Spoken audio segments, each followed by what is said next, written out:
அவர் சாகும்போது யூஎஸ் வந்து பங்களாதேஷை ரெண்டாக பிளந்துருப்பாங்க. ஆனால் சைலண்ட்டாக அவர் பாடியை போஸ்ட்மார்ட்டம் கூட பண்ணாமல் நைட்டோட நைட்டாக யூஎஸ்க்கு அனுப்பிச்சு வச்சிட்டாங்க. நம்ம பிரதம மந்திரி மிஸ்டர் மோடி வந்து ஆகஸ்ட் 29 போது டியான்ஜின் அங்கே எஸ்சிஓ சமிட் போகிறாரு. அப்போ வந்து மிஸ்டர் புட்டின் வந்து அவரை 10 நிமிஷம் வெயிட் பண்ணி அவர் காரில் கூட்டிகிட்டு போகிறாரு. ஒருவேளை மிஸ்டர் மோடி அவரோட கான்வாயில் போயிருந்து அவருக்கு எதாவது ஆபத்து வந்திருக்கும் அது தெரிஞ்சு அவரோட காரில் கூட்டின்னு வந்து அப்போ மிஸ்டர் மோடிக்கு ஒரு ஆபத்தை சாமர்த்தியமாக தடுத்து தான் சொல்லப்படுது. இன்ஃபேக்ட் இது பங்களாதேஷ் ஷேக் ஹசீனாவே சொல்லியிருக்காங்க, நான் என் கவர்மெண்ட் டாப்பிள் பண்ணதுக்கு முக்கியமான காரணம் இது ஒரு காரணம், நான் யூஎஸ்க்கு போட்ட கண்டிஷன் நான் ஒத்துக்கல, அதனால் நான் டாப்பிள் பண்ணிட்டாங்கன்னு சொல்லி அவங்களே சொல்லியிருக்காங்க அஃபிஷியலாகவே. We are father of Bangladesh. அப்போது பாகிஸ்தான் 2 உடைச்ச நம்மளுக்கு பங்களாதேஷை 3 உடைக்க தெரியாதா? ஸோ அவரே கிரியேட் பண்ணுவாங்க, அவங்களே வாரை க்ளோஸ் பண்ணுவாங்க, அவங்களுக்கு ஃப்ரீ ஸ்பேஸ் கொடுத்துணும். இப்போ ட்ரம்ப் பண்ணுறாரு பாருங்க, அதே தான். யூஎஸோட எனிமியாக இருந்தால் ரொம்ப ஆபத்து, பட் ஃப்ரெண்டாக இருந்தால் உயிராக போயிடும் அப்படின்றாரு. ஸோ இதை நம்ம கற்றுட்டோம் இப்போ ரீசெண்ட் டைம்ஸில். இதை பாகிஸ்தான் பங்களாதேஷ் நிச்சயமாக கற்றுப்பாங்க. அந்த மோடியில் ஐ இருக்குது பாருங்கள், ஐக்கு மேலே புள்ளி இருக்குது பாருங்கள், புள்ளியை கூட எல்லாம் அழிக்க முடியாது. அதனால் ட்ரம்ப் வந்து 24ஆம் புலிகேசி ஆகிறதுக்கு நிறையா வாய்ப்பு இருக்குது.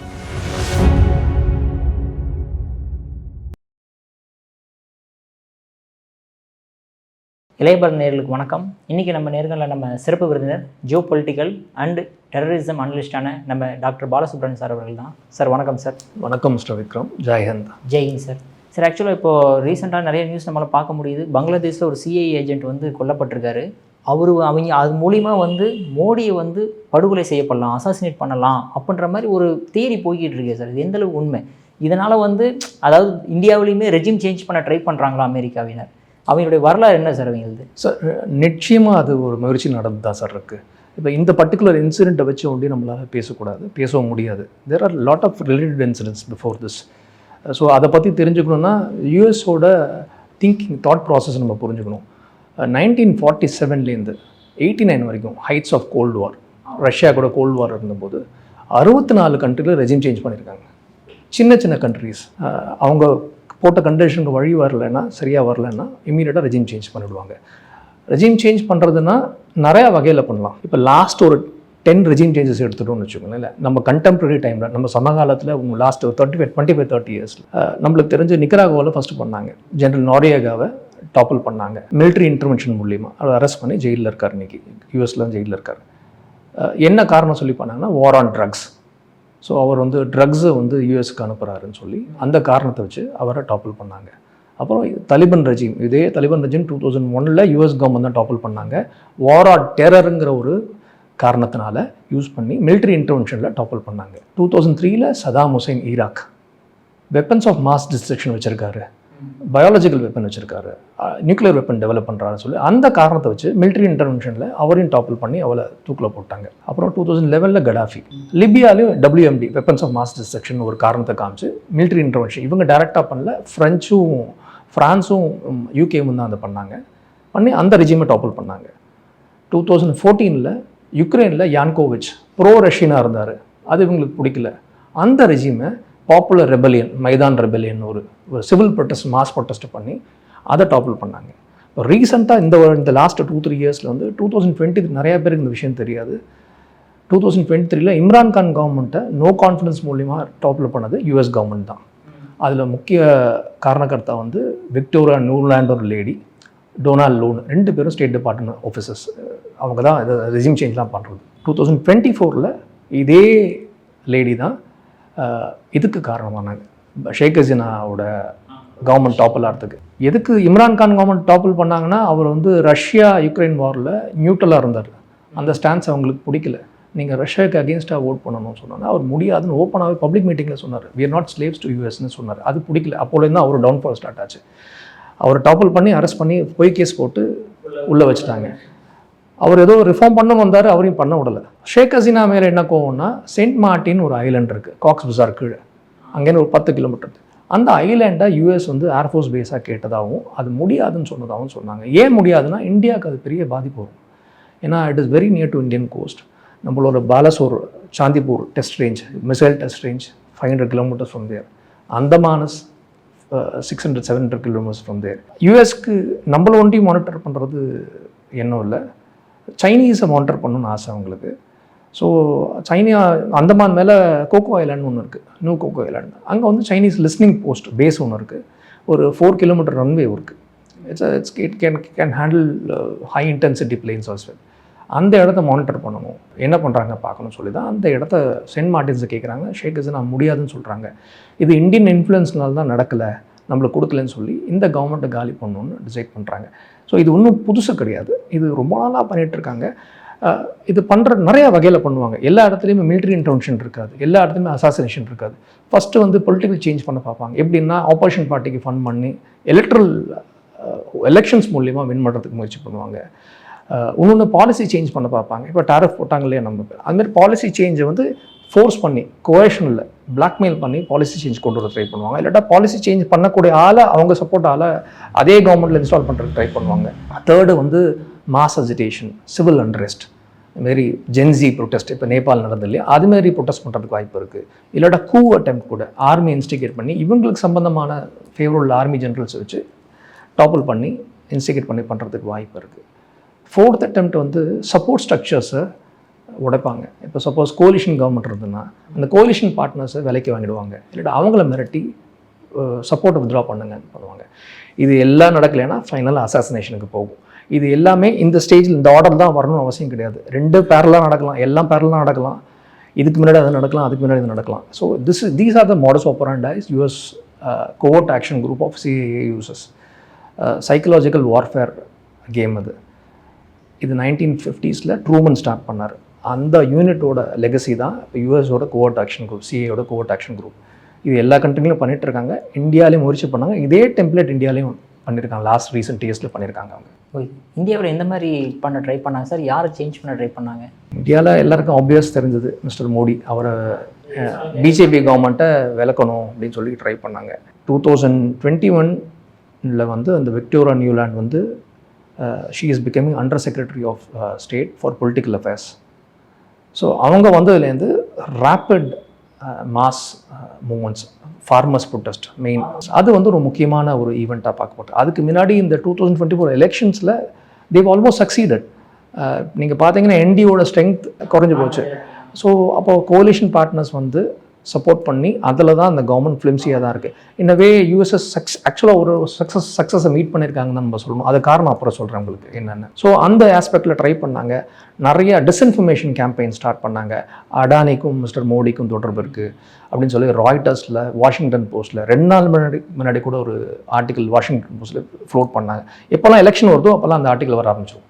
ஸோ அப்புறம் அதுமாரி ஒரு வெஸ்டர்ன் நியூஸ் பேப்பர்ஸை வச்சு ஒரு fake articles or planted articles பண்ணி அந்த ஆர்டிக்கலில் இங்கே இருக்கிற YouTubers, influencers or second tier media group வந்து இங்கே சர்க்குலேட் பண்ணி ஒரு கவர்மெண்ட் மேலே அதிருப்தியை கிரியேட் பண்ணுறதுக்கு முயற்சி பண்ணாங்க. They failed. அது பார்ஷியலி சக்ஸஸ்ஃபுல் தான் சொல்லணும். But yet mister Modi has come back to power again with coalition partners. Second aspect வந்து பாலிசி சேஞ்சஸ் எப்படி பண்ணாங்கன்னா, இப்போ டாரிஃப் எடுத்துக்கோங்களேன். டாரிஃப் போட்டிருக்காங்க. Tariff is a blackmail mechanism. நீங்கள் இதெல்லாம் பண்ணணும்னா நாங்கள் டாரிஃப் வித்ட்ரா பண்ணுவோம். ஸோ எங்களோட இம்போர்ட்டுக்கு நீங்கள் 0% டேக்ஸ் போடணும், ஃபுல் டேக்ஸ் போடக்கூடாது. எங்களோட ஜிஎம் கிராப்ஸை உள்ள அலோவ் பண்ணணும், ரஷ்யா கிட்ட ஆயில் வாங்கக்கூடாது. இதெல்லாம் வந்து ஒரு blackmail mechanism using policy issues. Third aspect வந்து சிவில் அன்ரெஸ்ட், மாஸ் ப்ரொட்டஸ்ட். இது ஜென்சி ப்ரொட்டஸ்ட்னு மற்ற இடத்துல நடக்குது. இந்தியாவில் ஃபார்மர் ப்ரொட்டஸ்ட்டை இதை ஒரு எக்ஸாம்பிளாக சொல்லலாம். அந்த டைமில் வந்து காலிஸ்தானி எலிமெண்ட்ஸ் மூலிமா அந்த ப்ரொட்டஸ்ட்டை அவங்க ஹைஜாக் பண்ணாங்க. ரொம்ப சீரியஸாகவே பண்ணாங்க. காலிஸ்தான் யூஎஸில் வந்து பண்ணணுன்னு ஒருத்தர் இருக்கார், சிக் ஃபார் ஜஸ்டிஸ்னு ஒரு குரூப். அந்த குரூப் நம்ம பேன் பண்ணியிருக்கோம். அவர் he's under official US protection. இப்போ நார்மலாக இங்கெல்லாம் பார்த்தீங்கன்னா ஒரு விஐபியோ ஒரு லீடரையோ ஒரு பிஎஸ்ஓ ஒன்று கொடுப்பாங்க போலீஸில். ஒரு கன்மேன் வருவார் வித் அ ஒரு பிஸ்டலோட ஒரு கன்மேன் தான் இருப்பார். அங்கே வந்து சிஏ ஷார்ப் ஷூட்டர்ஸ் 4 பேர் அவருக்கு. செக்யூரிட்டி டீட்டெயில் சொல்லுவாங்க, ஒருத்தர் கிடையாது, 4 பேர். Security detail is 4 member security detail. அது நார்மலாக அந்த ப்ரோட்டோகால் படி நார்மல் ஆளுக்கெல்லாம் கொடுக்க மாட்டாங்க, அவருக்கு கொடுத்துருக்காங்க, அக்கார்ட் பண்ணியிருக்காங்க.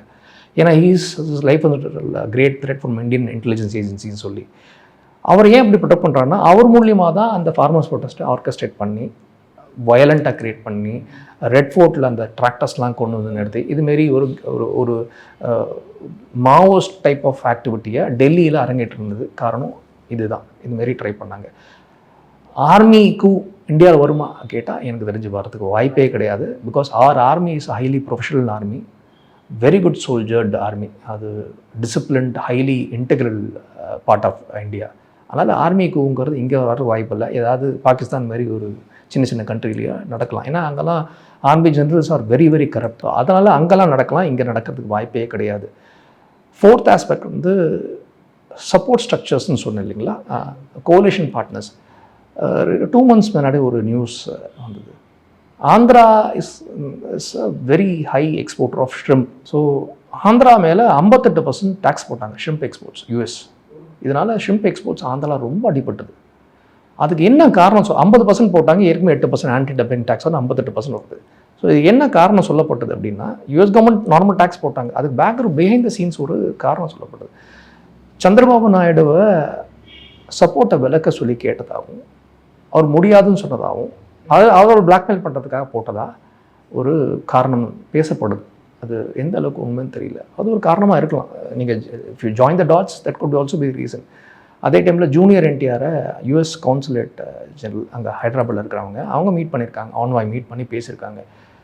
ஒருவேளை அவர் மூலியமாக அங்கே இருக்கிற ஸ்டேக் ஹோல்டர்ஸை இம்ப்ரெஸ் பண்ணி இந்த கவர்மெண்ட் சப்போர்ட்டை வித்துரும். நீங்கள் நான் சொன்னது முன்னாடி ஒரு சக்ஸஸ்ஃபுல்லாக ஓரளவுக்கு இந்த எலெக்ஷனை மீட் பண்ணிட்டாங்க சொன்னது காரணம் என்னென்னா, பிஜேபியே 300 சீட்டு வாங்கியிருந்தா அவங்களா இந்த பண்ண முடியாது. இப்போ 240 சீட்டு வாங்கினதுனால தான் இந்த டூலை அவங்களால கையில் எடுக்க முடியுது.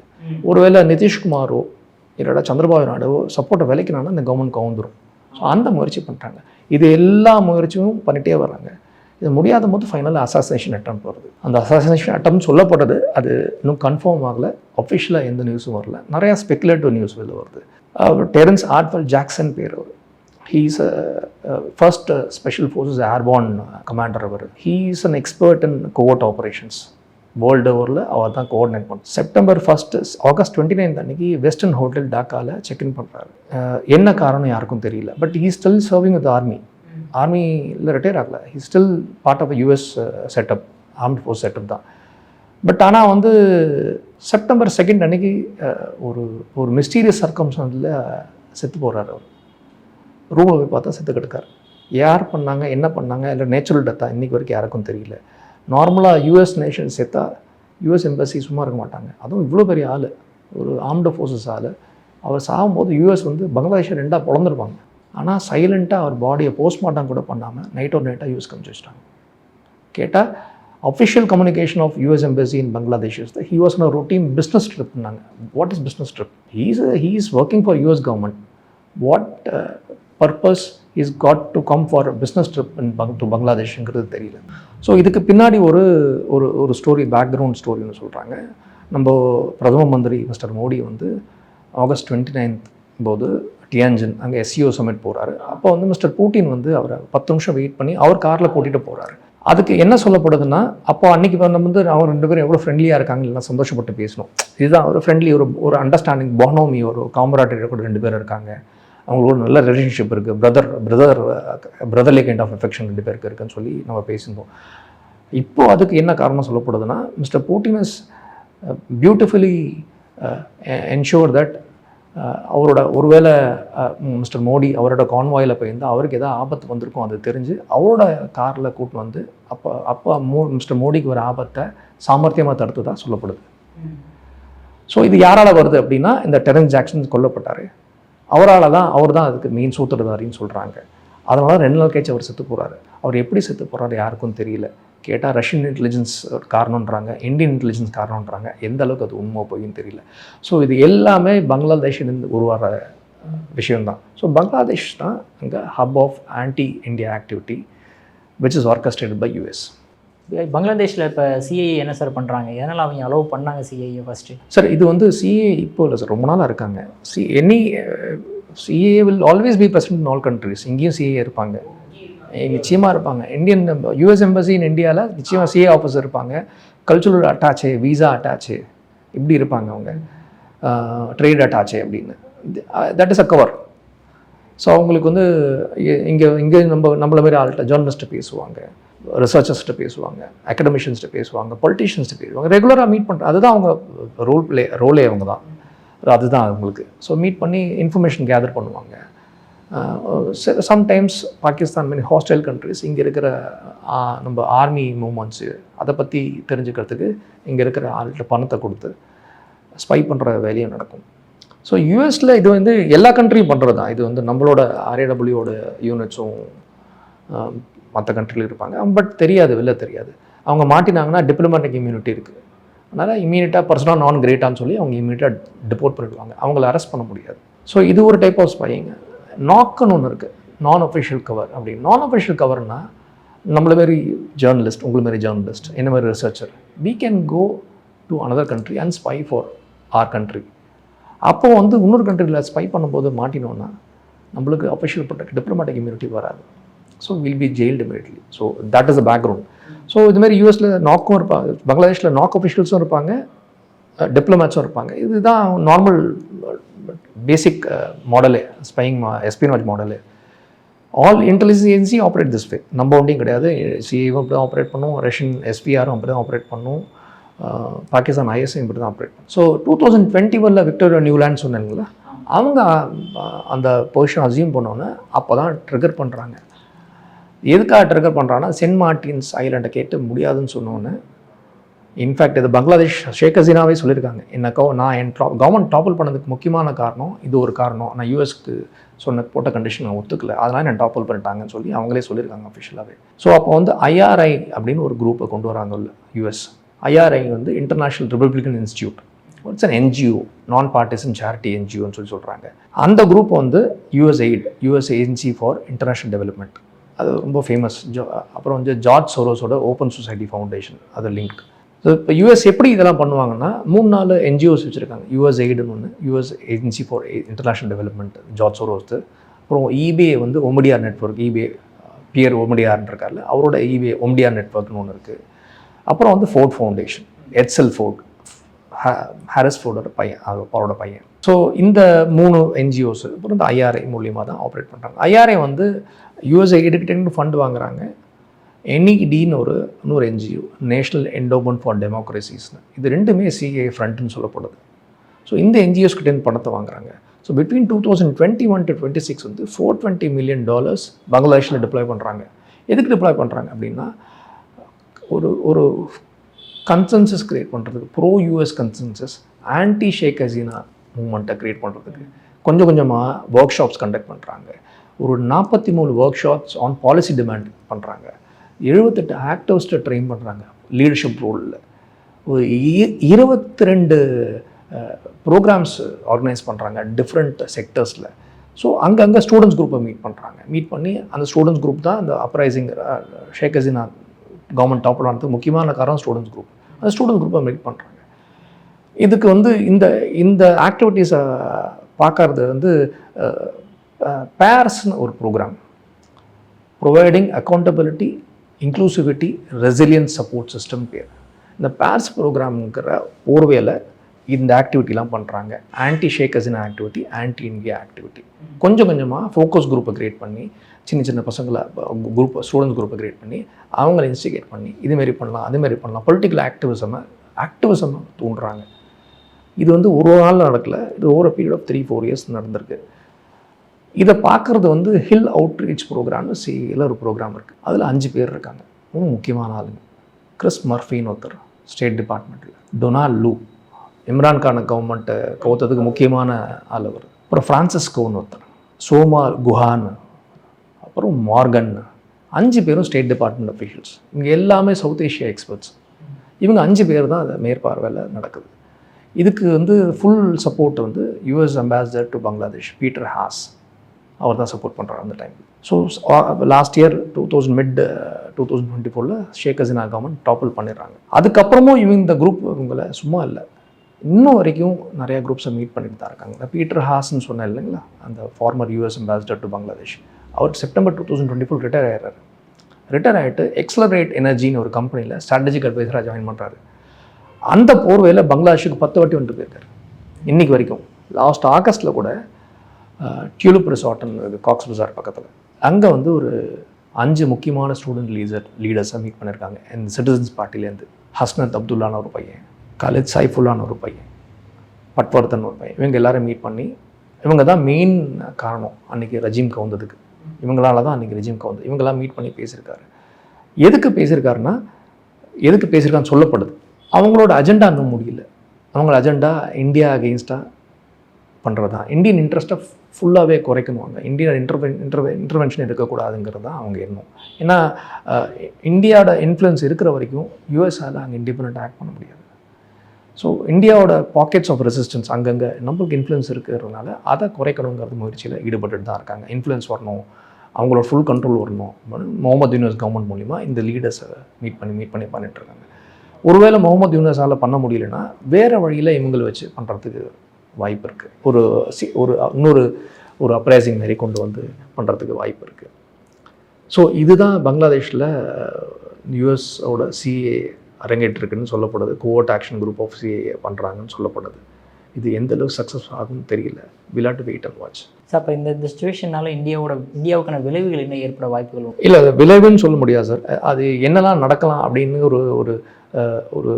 ஒரு அசம்ஷன்ஸ் இருக்குது. ஃபஸ்ட் இந்த chicken neck Siliguri corridor west பெங்காலில். சிலிகுரி காரிடாரை வந்து இப்போ நேற்று கூட பாகிஸ்தானோட ஒரு senior army general, lieutenant general, second in command Asim Munir, அவர் வந்திருக்காரு. பங்களாதேஷ் 2 நாள் முன்னாடி வந்து பார்த்துட்டு அந்த ஏரியாலாம் மேலே அந்த ஏரியல் பார்த்ததா சொல்கிறாங்க. அதே டைமில் ஆன்டி இண்டியா மூமெண்ட்ஸ் வந்து பார்டர் ஏரியாஸில் நிறையா ஸ்டார்ட் ஆக போகுது.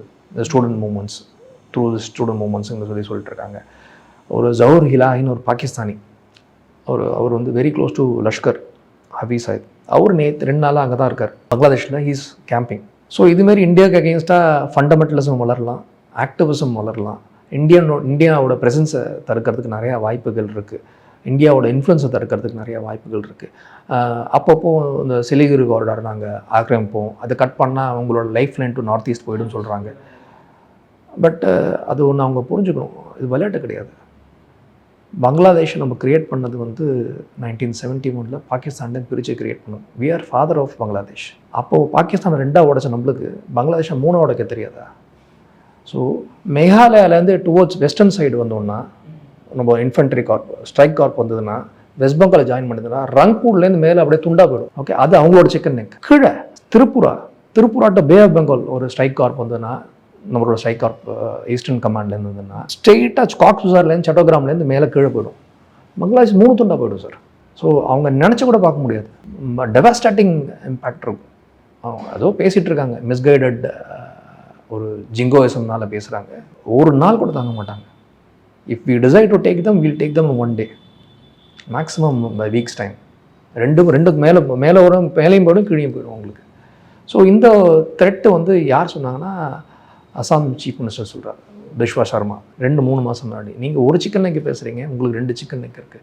ஆல்ரெடி வந்து பஞ்ச்பூர்னு ஒரு ஊர் இருக்குது, பஞ்ச்பாக்னு ஒரு ஊர் நம்ம சிக்கன் நெக் பக்கத்துலேயே பங்களாதேஷில். அந்த இடத்த இப்போ ரீசெண்டாக 2-3 நாளாக சொல்லிட்டு இருக்காங்க, நம்ம ஆக்குபேஷன் தான் இருக்குது, அவங்க கண்ட்ரோலில் இல்லை. ஸோ அதனால் நம்ம 20 கிலோமீட்டர்ஸ் இருக்க சிக்கன் நெக் வந்து இப்போ 40-50 கிலோமீட்டர்ஸ் ஆகிருக்கு.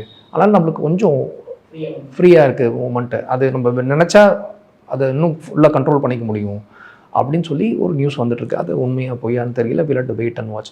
ஸோ இதுமாரி பங்களாதேஷ்க்கு இம்பேக்ட் இதனால் ரொம்ப ஜாஸ்தியாக இருக்கும் sir. Henry Kissinger, former US secretary of state, அவருக்கு நோபல் ப்ரைஸ் கொடுத்தாங்க. எதுக்குன்னா யூஎஸ் கிரியேட் பண்ண வாரே அவர் தடுத்தார். ஸோ அவரே கிரியேட் பண்ணுவாங்க, அவங்களே வாரை க்ளோஸ் பண்ணுவாங்க, அவங்களுக்கு ப்ரீஸ் ப்ரைஸ் கொடுத்தணும். இப்போ ட்ரம்ப் பண்ணுறாரு பாருங்க, அதே தான்.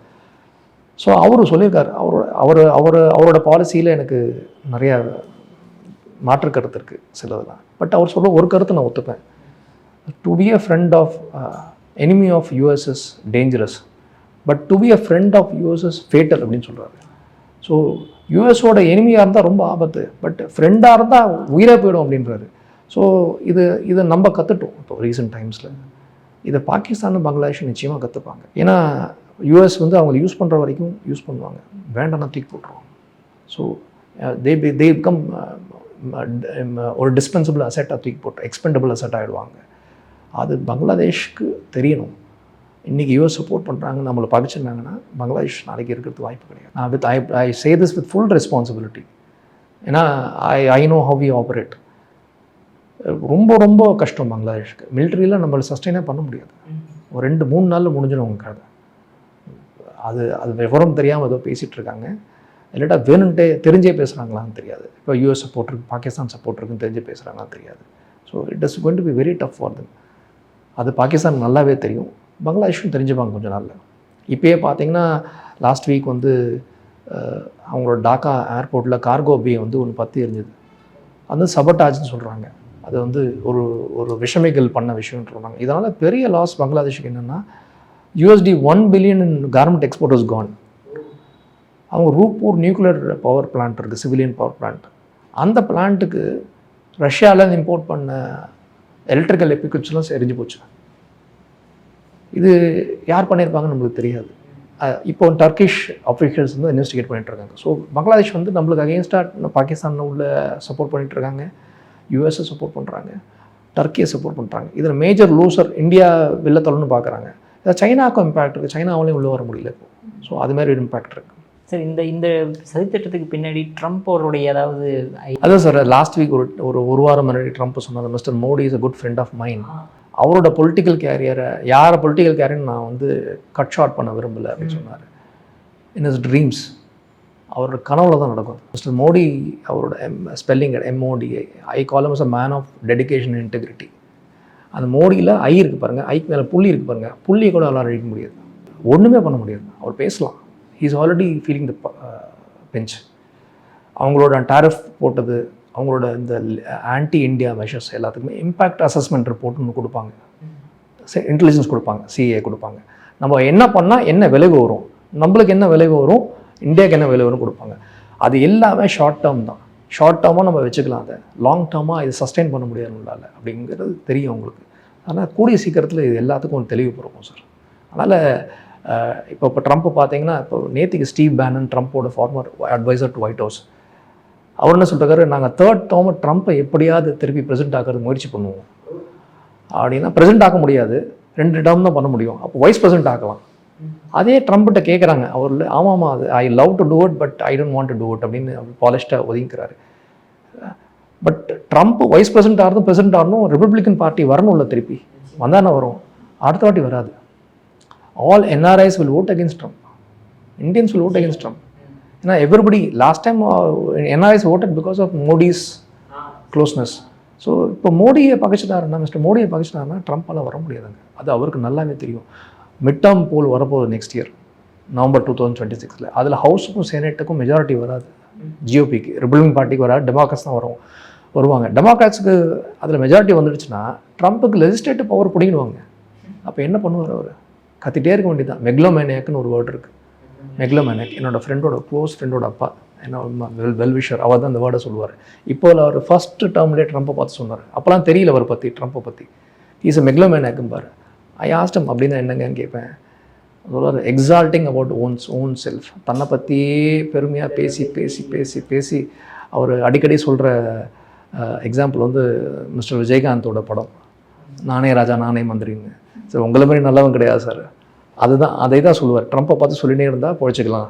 அதனால் ட்ரம்ப்பை வந்து 24ஆம் புலிகேசி ஆகிறதுக்கு நிறையா வாய்ப்பு இருக்குது. சார் உங்கள் பொன்னான கருத்தில் இளையபேரோட பார்த்ததற்கு மிக்க நன்றி சார். வணக்கம், ஜெயந்த்.